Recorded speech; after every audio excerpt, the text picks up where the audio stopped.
Celtic manager Liam Brady hopes this lineup will continue the run, which has seen his side go 6 games unbeaten and help place them just 4 points off the lead. This followed a spell where they'd taken only 1 point from a possible 8. And there's no doubt a major factor in the revival has been the form of Mike Galloway, who at one stage was available for transfer and is now very much a favourite of the fans and manager. His form has also brought him fresh international recognition. And what a boost for Celtic as they prepare for the challenges at home and in Europe to have their club skipper back. Paul McStay hasn't played this season because of injury, but he looks ahead to his 26th birthday later this month and hopes for better luck. Manager Jim McLean and first-team coach Paul Sturrock are without record signing Victor Ferreira from Argentina and also John O'Neill because of injury. United have had some good results this season but still chase the consistency, which will make them genuine challengers. Well, a player of great consistency since joining the club from Dutch football in 1989 has been Freddie van der Hoorn, who has more than repaid the modest £200,000 he cost United. And when talking of consistency, there can have been few better over the years than David Narey, who at the age of 35 has fought his way back into the first team. He's won 35 caps for Scotland. The referee is Mr. Donald McVicar from Carluke. So Dundee United get the match underway in front of a big noisy crowd here at Celtic Park.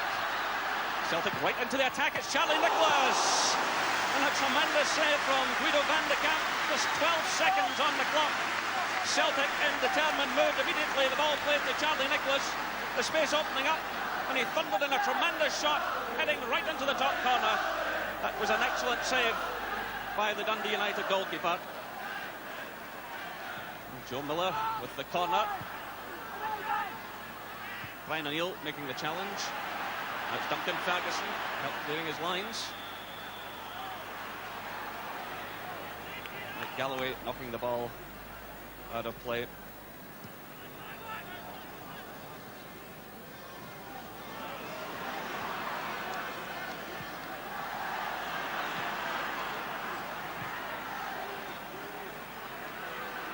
United captain Maurice Malpas.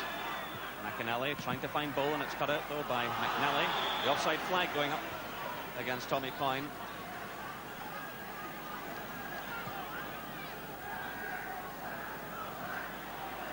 Malpas. Finlay again. Bollan with Malpas going wide. Easily held by Pat Bonner. The only ever present in the Celtic side this season. Joe Miller making a challenge in the air. Nicholas to Coyne. Eludes Alex Cleland and goes to John Collins. Collins in for Coyne. Well taken by Guido van de Kamp. Well, the United goalkeeper having to earn his money early on in this game. Ball breaking through to Collins as he tried to pick out Tommy Coyne, the goalkeeper reacting quickly. Van de Kamp there playing his 7th first-team game this afternoon after his £40,000 move from Nijmegen.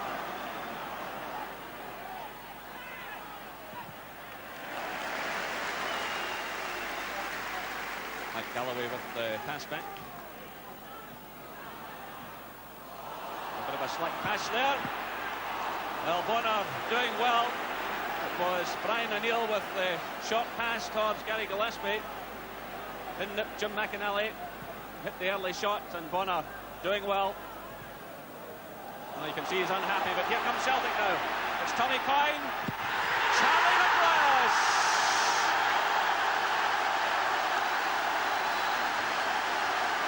13 minutes gone, and it's goal number 12 for Charlie Nicholas.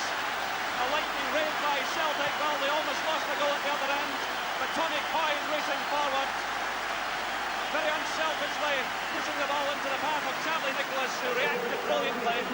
That's a terrific finish by Nicholas. Celtic 1, Dundee United 0.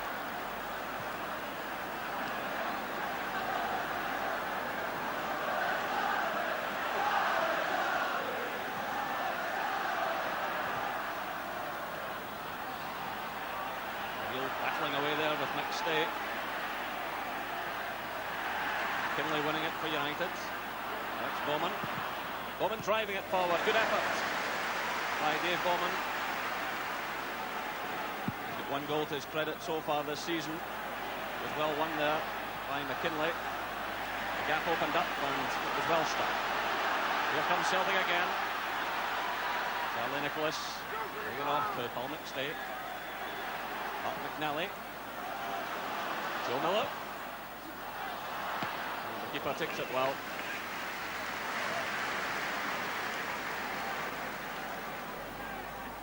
Again, Celtic knocking the ball about with great confidence.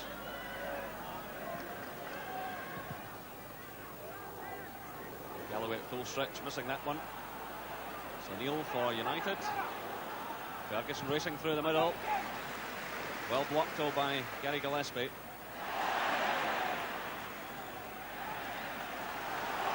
Joe Miller pouncing. McStay. Nicholas. Charlie Nicholas again trying to curl the shot round the goalkeeper. So plenty of applause for a good Celtic move. McStay there jabbing the ball through to Nicholas. The shot wide of target.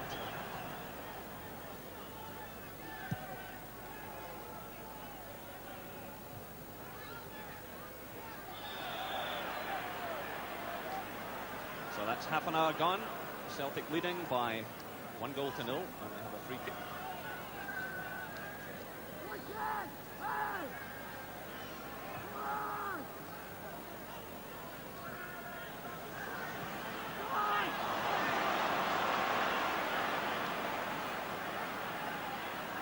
Narey breaking from defence. Well cut out by Paul McStay. Miller to Coyne.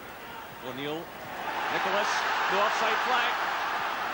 Tommy Coyne, the flag is up this time though. Well, the Dundee United players were looking for an offside flag against Charlie Nicholas. It didn't come. It was Tommy Coyne with a lovely little touch to O'Neill. At that stage, the United players looking for the flag. Then as Nicholas played it through to Coyne, the linesman signalled.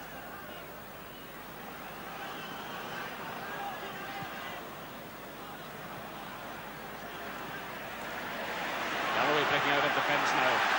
This is the 1-2 with Joe Miller. Coyne's in the middle, so too is Nicholas. Well, a difficult ball to control for Charlie Nicholas, but Celtic get the corner. Dave Bowman pushing the ball behind. Superb breakout of defence by Mike Galloway, who's still hovering on the edge of the area. Derek Whyte sweeping it across, cut out by Narey. Good play by Billy McInally. Now it's O'Neill. McInally again to O'Neill. Great play by United. The ball hits the post. It's cleared off the line by McNally. Well, that's an extraordinary miss by Dundee United. They did everything right. A terrific break forward. McInally and O'Neill playing it all the way through. The shot going in. Bonner diving, doing well, getting it onto the post, and right on the line, it was Mark McNally.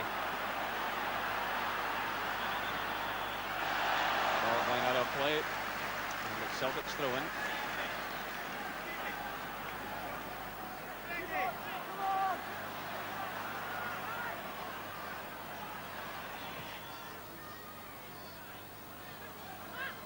Bollan's for Celtic. Doing well to get in the cross. Oh, terrific save by the goalkeeper from Brian O'Neill. He got in a very good header, but it was well stopped by Guido van de Kamp. Good handling by the keeper.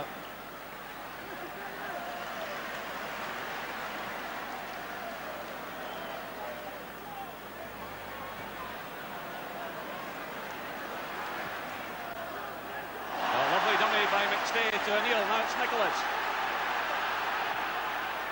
Kicking out, Joe Miller. Oh, great save again by Van de Kamp. Miller sending the ball towards goal. It would surely have gone in except for the reflexes of the keeper. Great play by Celtic. Tremendous number of passes strung together. And there was Miller's shot right across the face of goal. The corner quickly taken. Paul McStay might try a blast from here.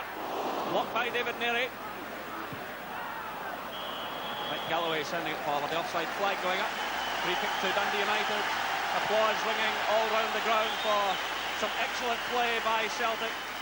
A brilliant dummy there by Paul McStay, opening up the United defence, and then he had a shot himself.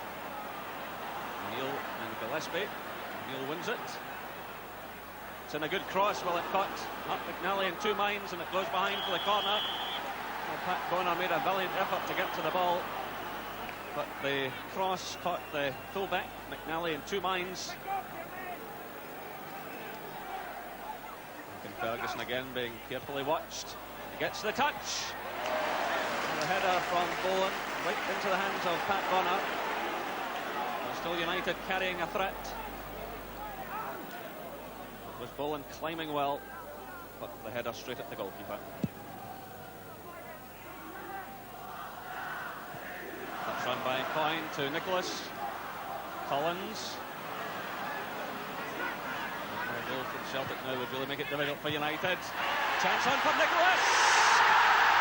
He does it again.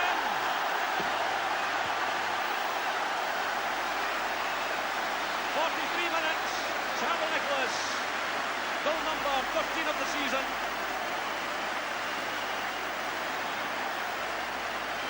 Well, what a tremendous time to score. It was John Collins looking forward again. It was Tommy Coyne setting it up. Nicholas just controlling it before sending it into the back of the net. What a season he's having. I'm enjoying himself.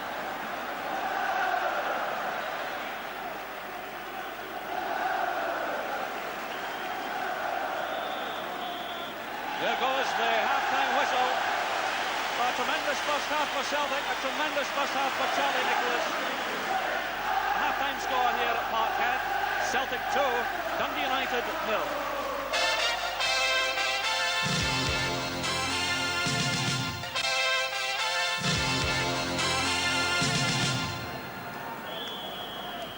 So the second half gets underway. And Celtic have made a substitution. Peter Grant coming on for Gary Gillespie, who took a knock in the first half. And Paatelainen has come into the United side for Gary Bollan.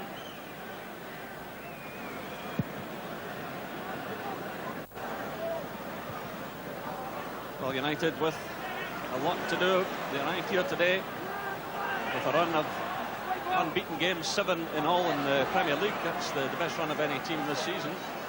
But they've only scored 1 goal here at Parkhead in the last 7 visits. Here comes Celtic again. Oh, Nicholas hits the post. Tommy Coyne scores. Well, Celtic are just unstoppable.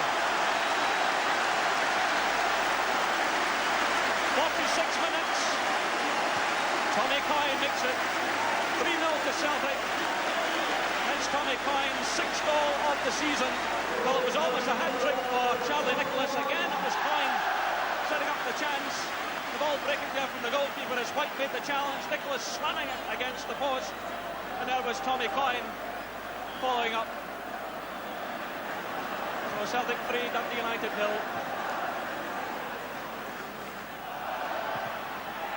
Narey sending the long ball forward.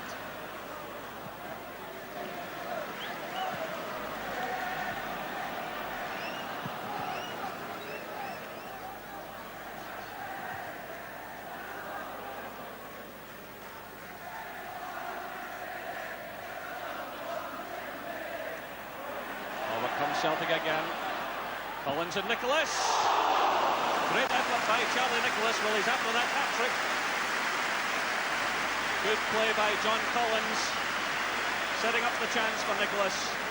Again, good reaction from the striker.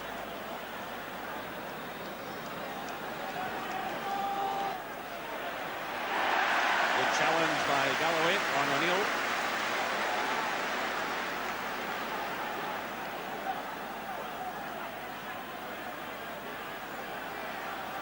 So 50 minutes gone, Celtic leading by 3-0.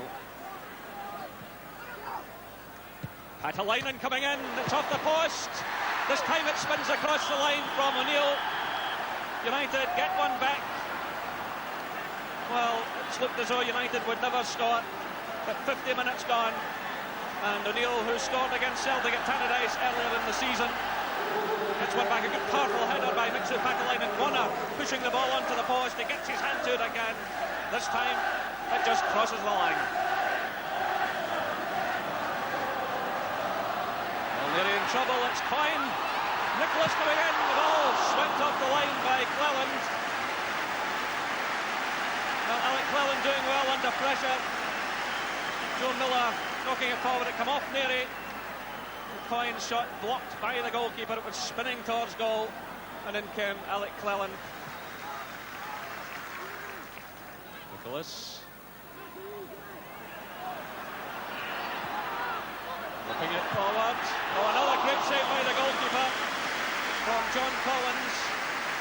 Well, Collins took up good position. It was an excellent cross from Charlie Nicholas. There didn't seem to be much of an opening for Nicholas. He looked up, he saw Collins, and another top-class save from Guido van de Kamp. He really has done well this afternoon, despite the fact he's had to pick the ball out of the net 3 times. He was involved right from the opening seconds of the match.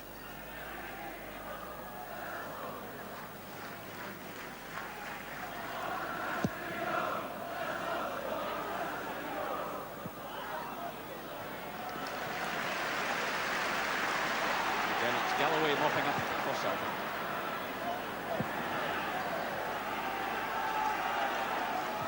Hoorn climbing above Nicholas.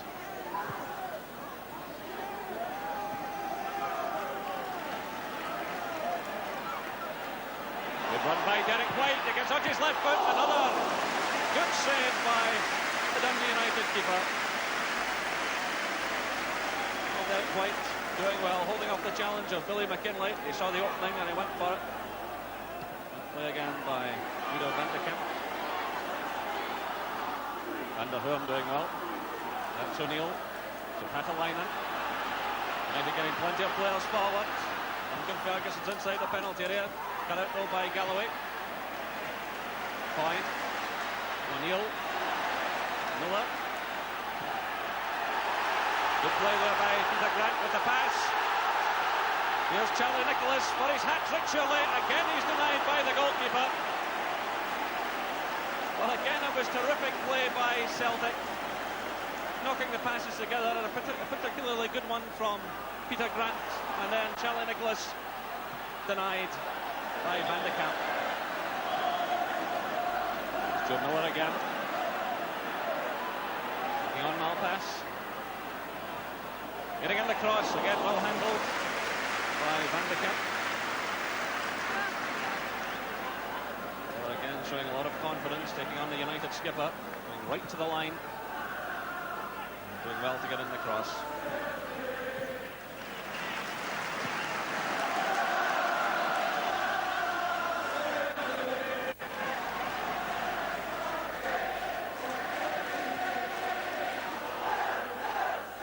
So 15 minutes left, Celtic leading by 3 goals to 1.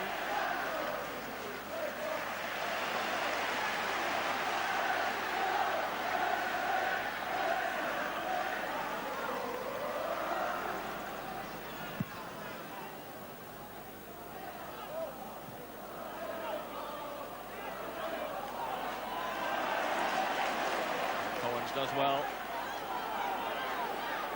Picked up by McStay. Through to Derek Whyte, who's onside. Blocked by Bowman there, but he gets a second chance at it. Back to McStay. O'Neill. McNally with Miller wide on the right, but he pushes it forward for Grant. Just too much though. Miller coming in, doing well. Leaving it to Nicholas. Miller again with Coyne in the middle. Well, what a chance for Tommy Coyne to get his second goal of the match. Launching himself at the ball again. Excellent play by Charlie Nicholas and Joe Miller. And he couldn't have been much closer to that one. Shouldn't have got the Friday haircut.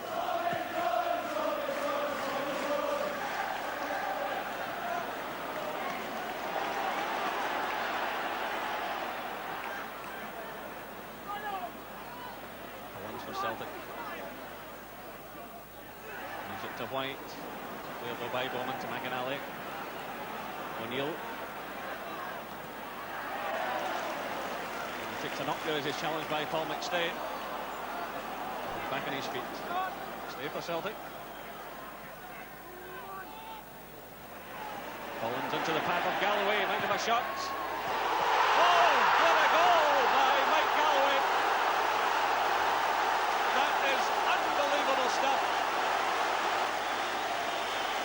82 minutes gone.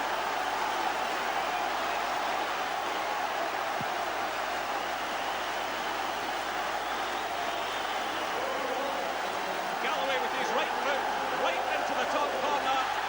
His third goal of the season. Oh, he doesn't just score goals as fellow, he scores spectacular goals. It's Celtic 4, Dundee United 1.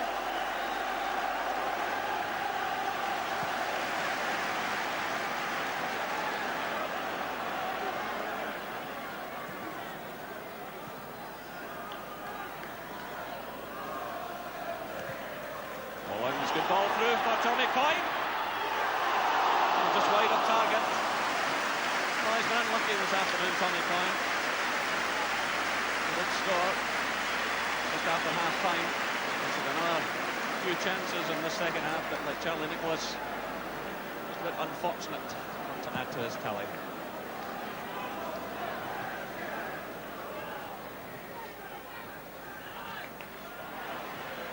Galloway getting the better of Paatelainen.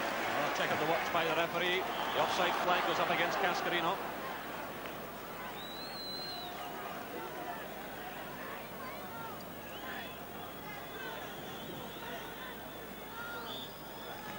There goes the final whistle. Well, a tremendous performance by Celtic. Charlie Nicholas getting the first two goals. Coyne there getting the third just after half-time. And Mike Galloway scoring the goal of the match.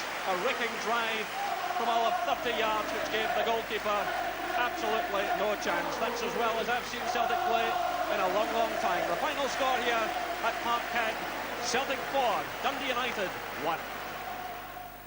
Charlie, you must be delighted with the performance and the fact that was your 100th goal for Celtic.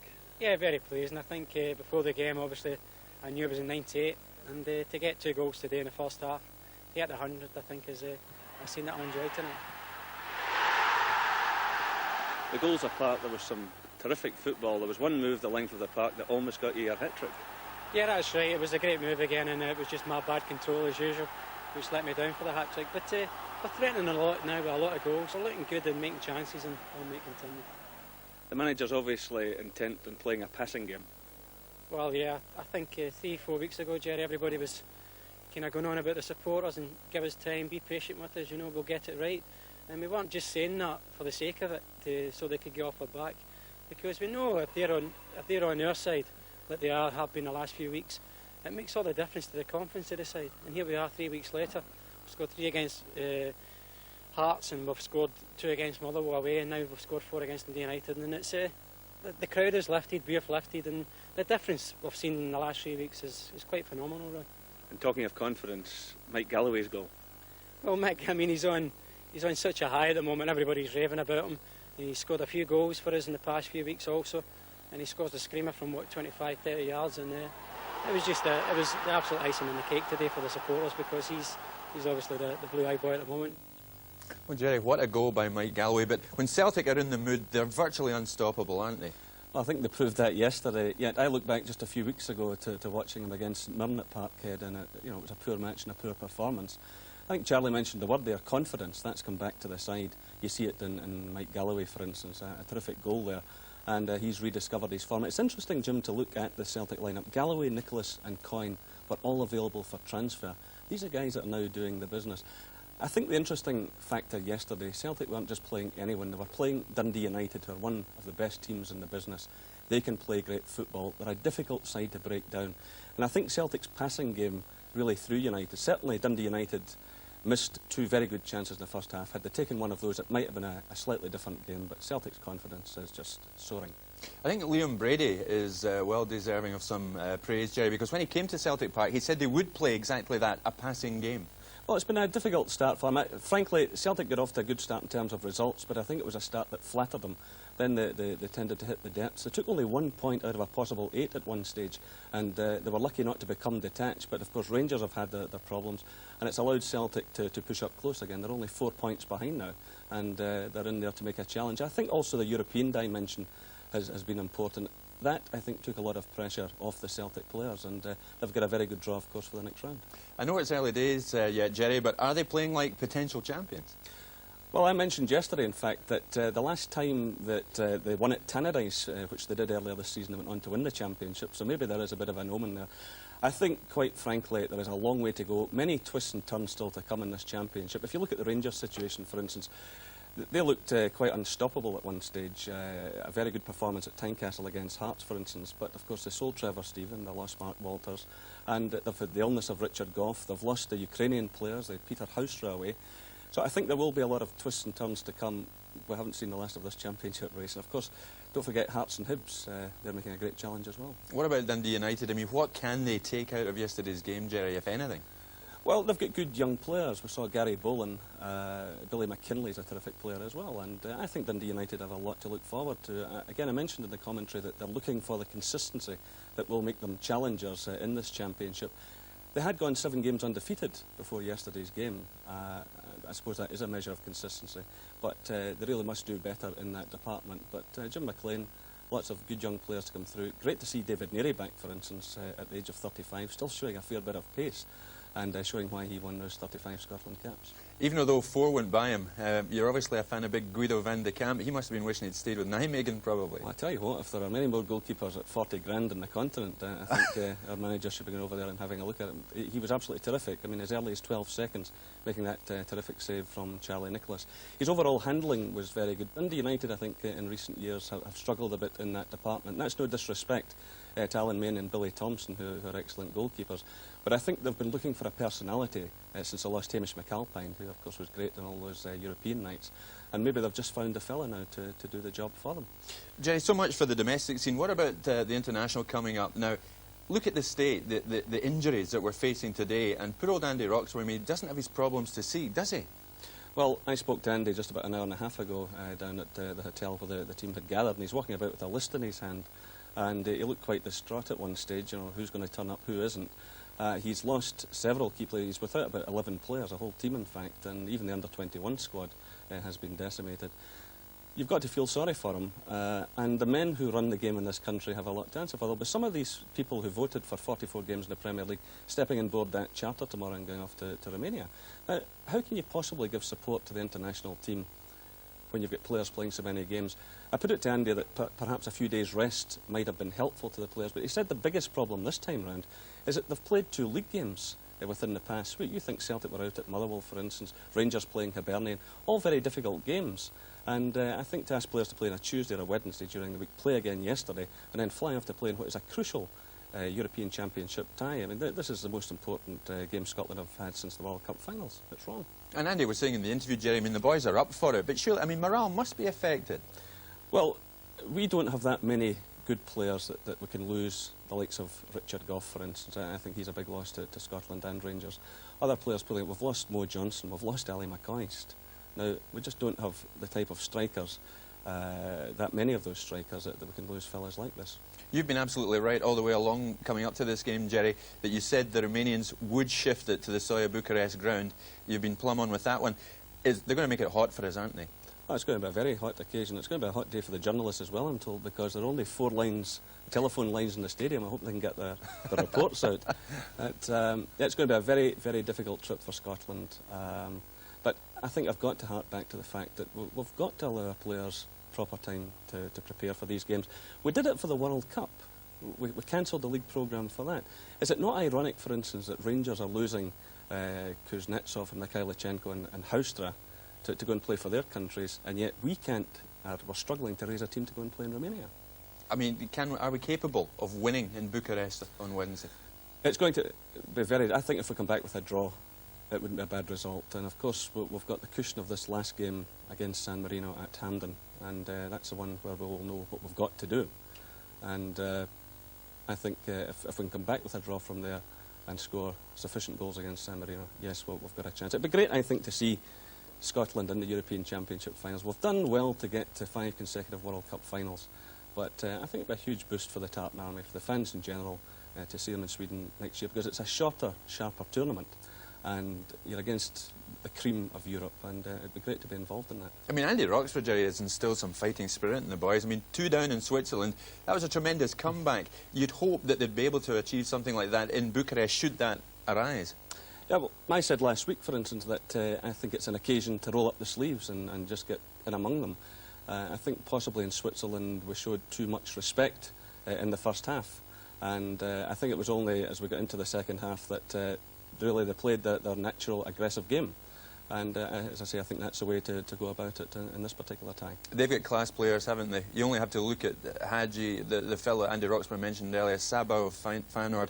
They've got class players. They have. They're an excellent side. But I think the crowd will be a big factor as well. Having been in that stadium when Rangers played there a few years ago, they're in tight around the park, and that's the reason the Romanians have taken it there. The National Stadium holds 60,000 people, and I don't think they were going to get that kind of crowd. They didn't want a lack of atmosphere. The Stoya Stadium, I think, will be packed. It'll be very intimidating. Jerry, we'll just leave it for a second. We will be going very shortly to Agen in France for live coverage of the second half of the rugby match out there, France against Canada, and the French are leading at half-time by 9 points to 7. Jerry, let's touch on this Rugby World Cup. I mean,